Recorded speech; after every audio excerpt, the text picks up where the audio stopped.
Muy buena tarde, licenciado Carlos David González López y compañeros presentes. El día de hoy sábado corresponde al equipo número 4 exponer el tema número 5, actividad número 9. Este tiene por nombre Derechos y obligaciones laborales, patronales y del trabajador. Mi equipo está conformado por los siguientes integrantes: Berta Natalie Pacheco Sánchez, María de los Ángeles López Correa, José Benito Cázares Salazar, Nicandro Alberto Torrecilla Loyo y un servidor, Carlos Ángel Alcalá Montero. A continuación, les expondremos los subtemas correspondientes. Iniciando con esta exposición, les hablaré acerca del subtema número 5.2.2, el cual tiene por nombre Prohibiciones de los patrones.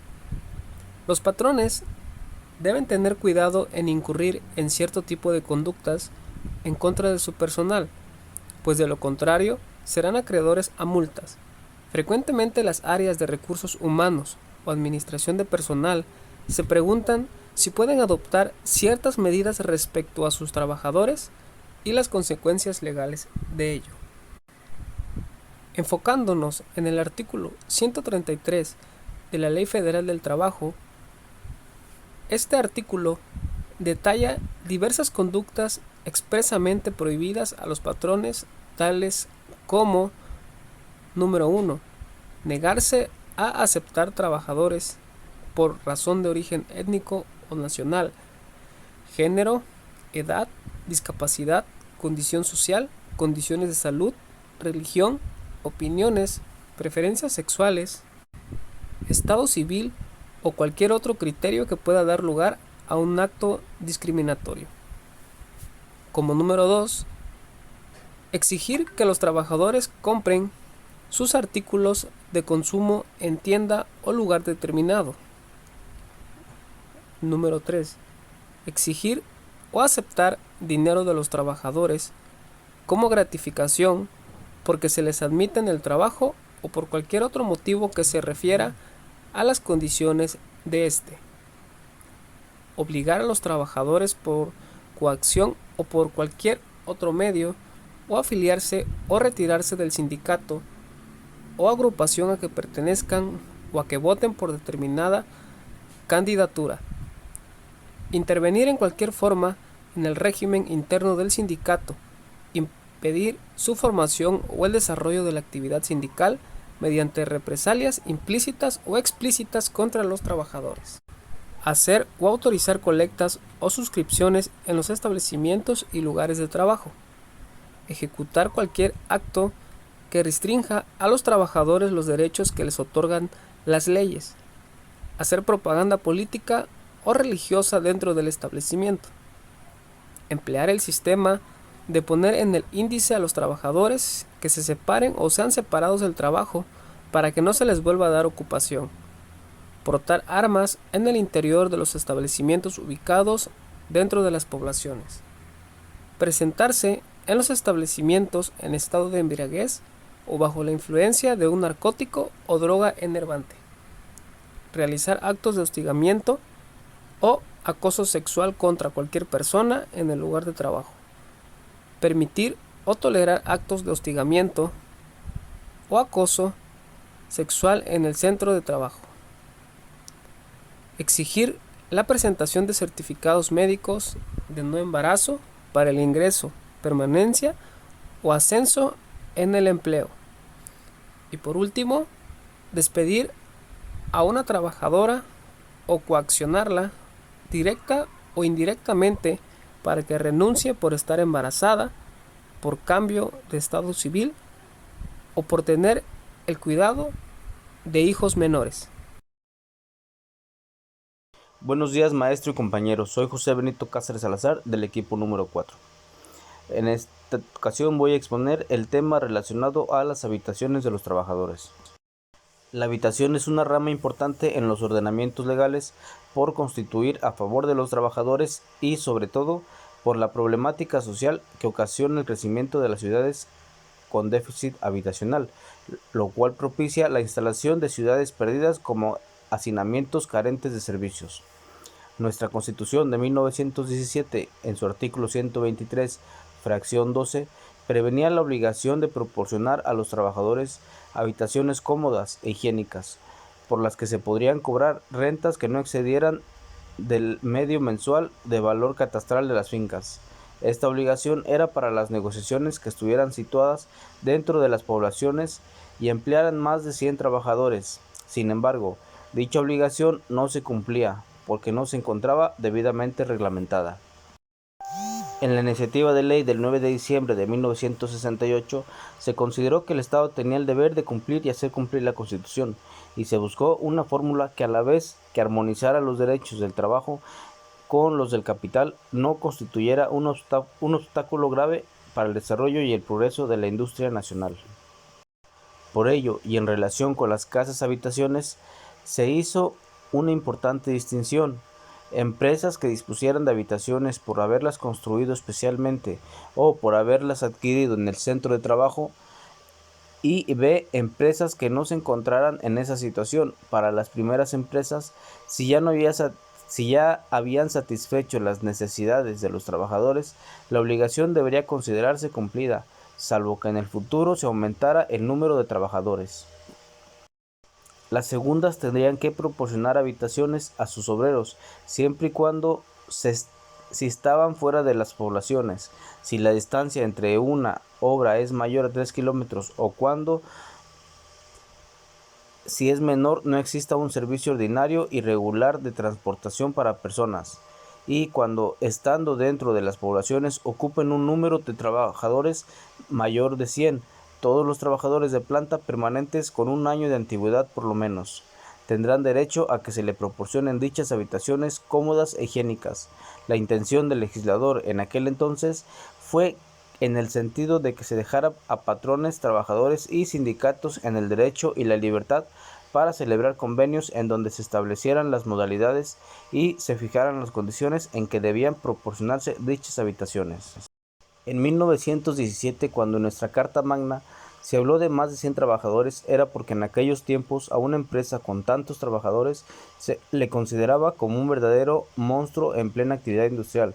Pero ahora, en nuestros días, hay muchas empresas que con 10 o 20 o 30 trabajadores son mucho más ricas y poderosas que otras que quizás por tener 100 trabajadores no lo sean. Después de varias reformas, debido a las múltiples carencias, se emprende un plan que comprende no solo la construcción de viviendas, sino también la regeneración de las actuales y el mejoramiento permanente de las que en adelante se edifiquen. Se ve tanto el aprovechamiento de las zonas ya urbanizadas como el desarrollo de otras futuras mediante la constitución de reservas territoriales. Un proyecto de esta magnitud permitiría asimismo crear fuentes adicionales de trabajo en los sectores más necesitados de la población. Por tales razones, el Ejecutivo propuso la conveniencia de declarar de utilidad social la creación de un organismo integrado por los representantes del Gobierno federal, de los trabajadores y de los patrones, que administre los recursos del Fondo Nacional de la Vivienda. Para lograr tal efecto, se modifica la fracción 12 del artículo 123 constitucional, estableciéndose que la obligación de proporcionar habitaciones cómodas e higiénicas se cumplirá mediante aportaciones que las empresas hagan a un Fondo Nacional de la Vivienda para establecer un sistema de financiamiento que permita otorgar a estos crédito barato y suficiente para que adquieran en propiedad tales habitaciones. Por otra parte, se envió por el señor presidente Echeverría a la Cámara de Diputados del Congreso de la Unión un proyecto de reformas a los artículos 97, fracción 2, 110, fracciones 2 y 3, 136 al 151 e inclusive 182 y adición del artículo 97 de la Ley Federal del Trabajo. Concretamente, dichas reformas consisten en hacer extensivo el derecho a casas habitación a todos los trabajadores, eliminándose el número de 100 por empresa, terminar con la celebración de convenios que de suyo podrían ser muy conflictivos al crearse un Fondo Nacional de Vivienda constituido por una aportación fija y permanente de las empresas.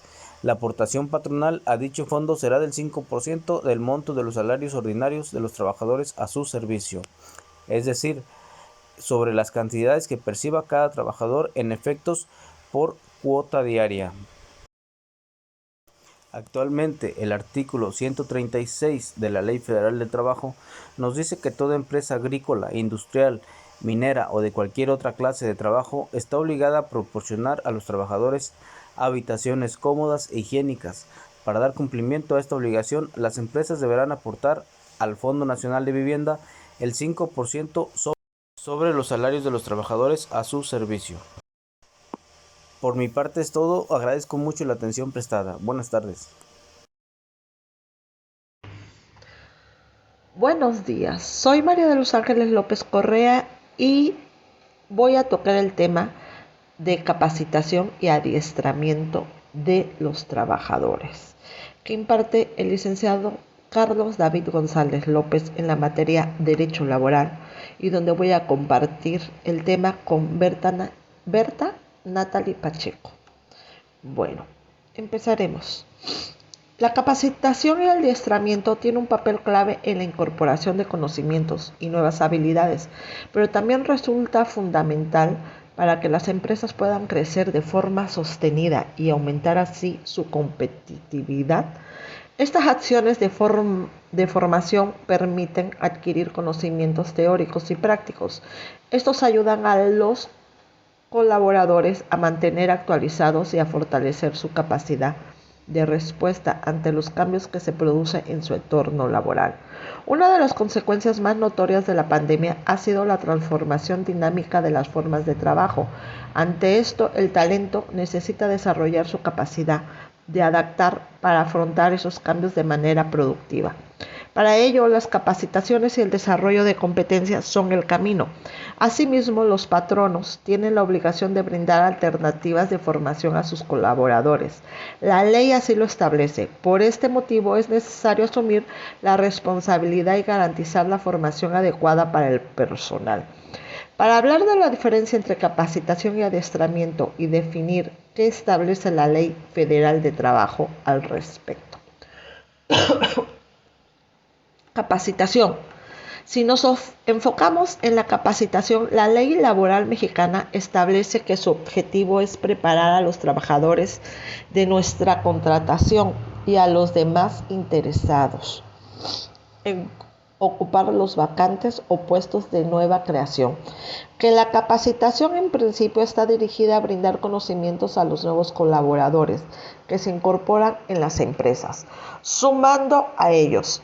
Está indicada para quienes quieran asumir un nuevo puesto.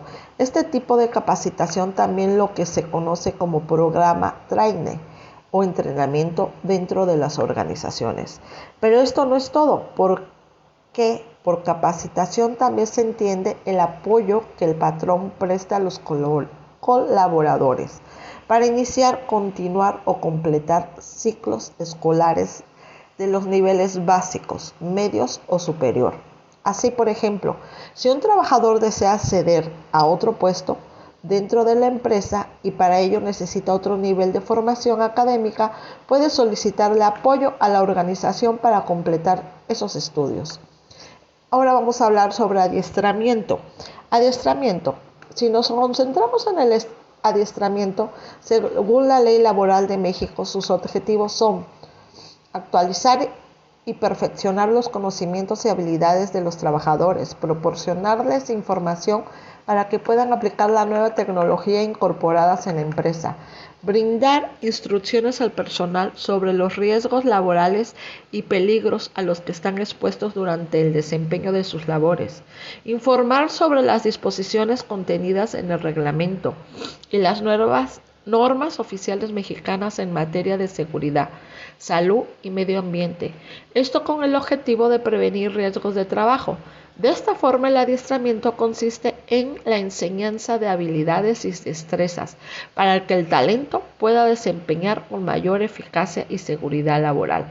Por ejemplo, si una compañía decide incorporar un software para la elaboración de un desempeño y enseña a su personal de recursos humanos a utilizarlo, se trataría de adiestramiento. Capacitación y adiestramiento de la Ley Federal de Trabajo. Ahora que tenemos en claro capacitación y adiestramiento, diferencia resta descubrir qué establece la Ley Federal de Trabajo al respecto. En principio, debemos decir que son varios los artículos de la normatividad que refieren a este tema. El artículo 3, por ejemplo, menciona el interés social de promover y vigilar la capacitación y el adiestramiento y la forma en el trabajo, así como la relevancia de la certificación de competencia laboral. Asimismo, el artículo 25 de dicha ley se especifica las condiciones de trabajo que deben establecer los contratos laborales. En esta información se debe de dejar constancia de que el trabajador recibirá capacitación o adiestramiento de acuerdo a los planes y programas establecidos en la empresa. Pero sin duda, en el artículo 153 de la Ley Federal de Trabajo, donde se indica todos los detalles, concierne en la capacitación y adiestramiento en las organizaciones. La obligación de los patronos de brindar capacitación y adiestramiento. Capítulo 3 bis de la productividad y formación de capacitación de los trabajadores. En el artículo 153A, los patronos tienen la obligación de proporcionar a todos los trabajadores y estos a recibir la capacitación o el adiestramiento en su trabajo que le permita elevar su nivel de vida, su competencia laboral y su productividad, conforme a los planes y programas formulados de común acuerdo por el patrón y el sindicato o la mayoría de sus trabajadores. Para dar cumplimiento a la obligación que conforme al párrafo anterior les corresponde, los patronos podrán convenir con los trabajadores en que la capacitación o el adiestramiento se proporciona a estos dentro de la misma empresa o fuera de ella, por conducto de personal propio, instructores especialmente contratados, instituciones, escuelas u organismos especializados, o bien mediante adhesión a los sistemas generales que se establezcan. Las instituciones, escuelas o organismos especializados, asimismo los instructores independientes que deseen impartir formación, capacitación, adiestramiento, así como su personal docente deberá estar autorizado y registrado por la Secretaría del Trabajo y Previsión Social. Los cursos y programas de capacitación o adiestramiento, así como los programas para elevar la productividad de la empresa donde podrán formularse respecto de cada establecimiento. Una empresa, varias de ellas respecto a una rama industrial, actividad determinada. La capacitación o el adiestramiento a que se refiere este artículo y demás relativos deberá impartirse a trabajadores durante las horas de su jornada de trabajo, salvo que, atendiendo a la naturaleza de los servicios patrón y trabajador, convengan que podrán impartirse de otra manera, así como en el caso en que el trabajador desee capacitarse en una actividad distinta a la de la ocupación que desempeñe, en cuyos supuestos la capacitación se realizará fuera de la jornada de trabajo.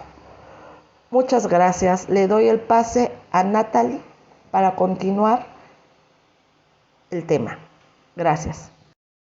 Hola, soy Natalie y le daré continuidad al tema el salario con mi compañera Ángeles, el cual nos quedamos en la obligación de los colaboradores de recibir capacitación y adiestramiento. ¿Cuáles son las obligaciones de los trabajadores en torno a las capacitaciones y al adiestramiento? La ley establece que los colaboradores deben, en el artículo 153d, asistir a los cursos, sesiones y demás actividades que forman parte del proceso de capacitación y adiestramiento de forma puntual. 2. Cumplir con las instrucciones que el personal encargado de impartir la capacitación y el adiestramiento establezca. Y 3. Presentar los correspondientes exámenes de conocimiento o habilidades de acuerdo con la capacitación o adiestramiento de la que estén participando. En el artículo 153b nos dice que la capacitación tendrá por objeto preparar a los trabajadores de nueva contratación y a los demás interesados en ocupar las vacantes o puestos de nueva creación. Podrá formar parte de los programas de capacitación el apoyo que el patrón preste a los trabajadores para iniciar, continuar o complementar ciclos escolares de los niveles básicos, medios o superior. En el artículo 153, el adiestramiento tendrá por objeto actualizar y perfeccionar los conocimientos y habilidades de los trabajadores y proporcionarles información para que puedan aplicar en sus actividades las nuevas tecnologías que los empresarios deben implementar para incrementar la productividad en las empresas. Otro punto es el hacer del conocimiento de los trabajadores sobre los riesgos y peligros que están expuestos durante el desempeño de sus labores, así como a las disposiciones contenidas en el reglamento y las normas oficiales mexicanas en materia de seguridad, salud y medio ambiente de trabajo, que les son aplicables para prevenir riesgos de trabajo. También incrementar la productividad y, en general, al mejorar el nivel educativo, la competencia laboral y las habilidades de los trabajadores. Otro punto es las comisiones mixtas de capacitación, adiestramiento y productividad. Dentro de las condiciones de la capacitación y adiestramiento, también se menciona a las comisiones mixtas de capacitación, adiestramiento y productividad. Básicamente es una disposición dirigida a las empresas con más de 50 colaboradores.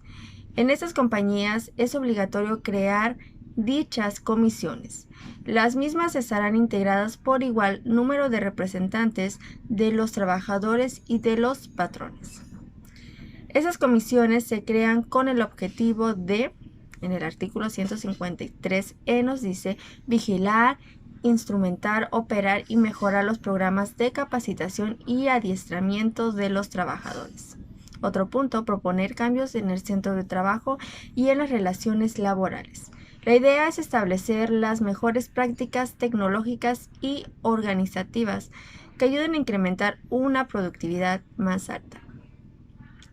Otro, presentar alternativas para impulsar la capacitación, medir y elevar la productividad y garantizar el reparto equitativo de los beneficios.